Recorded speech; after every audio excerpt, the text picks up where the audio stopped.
అందుకని వాడు వచ్చను, వాడు సచ్చను, వాడు మన కొరకే రక్తము కార్చును, లీటర్ ఎంతో చెప్పరు, ఏ బ్లడ్ గ్రూప్ ఏంటో చెప్పరు. ఏమన్నా అడిగితేనేమో మళ్ళీ యేసు రక్తం అన్ని పాపం నుండి రక్షించును అంటారు. ఆ రక్తం గ్రూప్ చెప్పరు, ఎంత కాల్చాడో చెప్పరు. ఇవన్నీ అడిగితేనేమో మమ్మల్ని కిండలు చేస్తున్నారు, మమ్మల్ని అవమానిస్తున్నారు అంటారు. రక్తం ఏంటి సార్, పిశాచం నువ్వేమన్నా? రక్తం గొడవ ఏంటి, నువ్వు పిశాచం నువ్వేమన్నా? నువ్వు తప్పు చేస్తే నువ్వు అనిపిస్తావు. ఇప్పుడు రామదాస్ కంటే తోపులేం కాదు కదా సార్ వీళ్ళు. రామదాస్ ఏం చెప్పాడు? క్రూర కర్మములు నేరక చేసితి, నేరములెంచకు రామా, దారిద్ర్యము పరిహారము నీయవే దైవశిఖామణి రామా. ఏంటి అర్థం? ఏమిటి దాని అర్థం? స్వామి ఏమో తెలియక గత జన్మంలో ఏవో చేసుంటాను, అందుకని నాకు దరిద్రాన్ని నువ్వు ఏమడిగాడు అంటే కర్మ పోవడానికి. అందుకని వెంటనే నువ్వు నా పాపాలు తీసేసుకో, నువ్వు చచ్చిపో, కుక్కలా కొట్టించుకో, గాడి మీద ఊరిగించుకో, ఈ చెప్పలేదు. నమస్తే అండి. లోకము విషయంలో బలముగా ఉన్నటువంటి మిస్టర్ రాధా మనోహర్ దాస్ గారు వేసినటువంటి ప్రశ్నలకు క్రీస్తునందున్నటువంటి వారి నుండి సమాధానములు. రామదాసు చెప్పినట్లుగా ఘోర కర్మలను నేరక చేసి తిని, నేరములెంచకు రామా, దారిద్ర్యమును పరిహారముగా ఇవ్వు అని చెప్తున్నటువంటి కర్మ సిద్ధాంతమునకు హేతువును మరియు క్రీస్తు యొక్క రక్తము, ఆ రక్తమునకు కలిగినటువంటి క్వాలిటీ, ఆ రక్తము కలిగినటువంటి గ్రూపు ఈ మెసేజ్లో ఆలోచన చేయగలరు.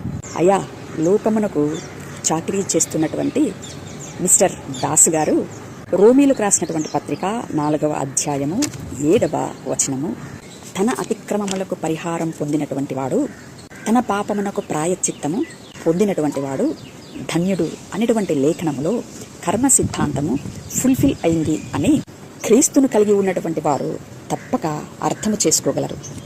మానవుడు నేరక చేసినటువంటి అతిక్రమములకు కాలము విధించేటువంటి శిక్షకు ఒబే అయి శిక్షను అనుభవిస్తున్నటువంటి తరుణములో ప్రాణము నీరైపోయినప్పుడు దేవుడు మానవుడికి చేసినటువంటి నిబంధన అనగా ప్రాయశ్చిత్తముగా క్రీస్తును మానవ జాతికి అనుగ్రహించి ఉన్నాడు కనుక క్రీస్తు రక్తము సకల మానవ జాతిని వారి పాపముల నుండి, వారి చీకటి నుండి, మృత్యువు నుండి తప్పించేదై ఉంటుంది.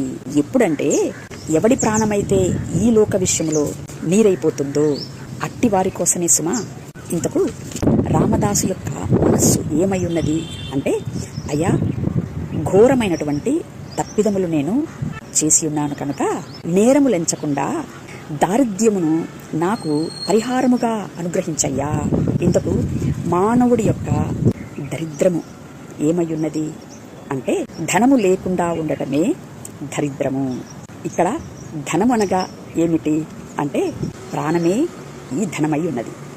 ఈ ప్రాణము ఎక్కడ ఉన్నది అంటే, మానవుడి యొక్క రక్తములోనే ఈ ప్రాణం ఉండగా, అయ్యా రామా, పాపపు నియమము కలిగినటువంటి ఈ ప్రాణమును తీసుకున్నాయనా, అట్టి దరిద్రమును ఈ నా మనస్సుకు అనుగ్రహించు. తద్వారా తప్పకుండా పాపపు నియమమును జయించినటువంటి అనగా మాయాశక్తిని వశపరుచుకున్నటువంటి అనగా పంచభూతాలకు కారణమైనటువంటి కామమును అనగా మృత్యువును జయించినటువంటి శాశ్వతమైనటువంటి నిత్య జీవము కలిగినటువంటి నీ ప్రాణము నాదవుతుంది అని భక్తుడు తన ప్రార్థన చేస్తుండగా, అయ్యా మిస్టర్ దాస్ గారు లోకము విషయంలో నశించినటువంటి శరణార్థులకు అనగా సర్వధర్మాన్ని పరిత్యజించి సంపూర్ణ శరణాగతి కోరినటువంటి దరిద్రులకు అనగా ప్రాణం పోయి తెలివి తప్పని క్షణములో ప్రాణము పెట్టవచ్చినటువంటి పురాణ పురుషుడు ఎవరిని మీరు ప్రకటిస్తున్నారు? ఏమండి, ముందుగా చెప్పినట్లుగా ప్రాణమునకు ఆధారము రక్తమే కనుకనే ఈ రక్తము గొడవంతా వచ్చింది నాయన. ఇంతకు క్రీస్తు రక్తమునకు గల గ్రూపు ఏమని చెప్పాలి అంటే, మృత్యువుకే మృత్యువై మృతులలో నుండి మహిమకు పునరుద్ధానమైనటువంటి నిత్య జీవము కలిగినటువంటిదే క్రీస్తు రక్తమునకు గల గ్రూపు అయి ఉన్నది. ఇంతకు ఎంత రక్తమును కార్చాడు అని అంటున్నారా? తన ప్రాణమంతటిని లోకము విషయంలో నశించినటువంటి శరణార్థులకు అనుగ్రహించాడు అనగా సమస్తమును అప్పగించినటువంటి వాడై ఉన్నాడు. ఎవరి కోసము?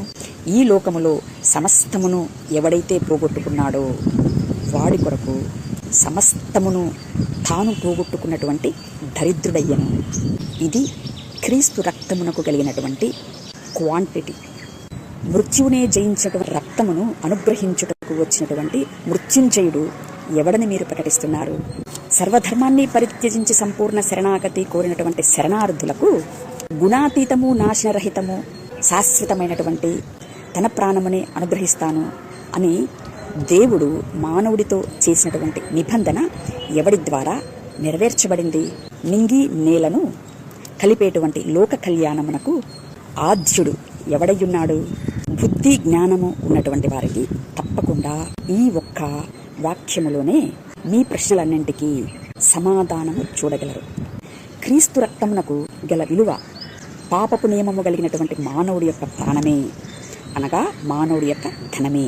కనుక ఈ పాపపు నియమము కలిగినటువంటి ప్రాణమును సంపూర్ణ శరణాగతి ద్వారా ఆజ్ఞయందు విశ్రమింప చేయగలిగినప్పుడు ప్రాణం పోయి తెలివి తప్పని ఇట్టి క్షణములో సహస్రారమునందు అనగా పరమపురుషుడి యందు అనగా నాశనరహితము అయినటువంటి ఆచార్యుడి యందు ఆశ్రయమును ఇచ్చుట కొరకు ధనవంతుడైనటువంటి ఆయన అనగా శాశ్వతమైన నిత్య జీవము కలిగిన పరిశుద్ధాత్మ శక్తిని కలిగినటువంటి క్రీస్తు తాను ధనవంతుడై ఉండినప్పటికీ మన నిమిత్తము అనగా లోక విషయములో దరిద్రులైనటువంటి మన నిమిత్తము అనగా ప్రాణము పోయి తెలివి తప్పని క్షణములో ప్రాణము కోసం మొరపెట్టేటువంటి వారి నిమిత్తము తాను శిలువ యజ్ఞము ద్వారా దరిద్రుడు కావలసి వచ్చింది.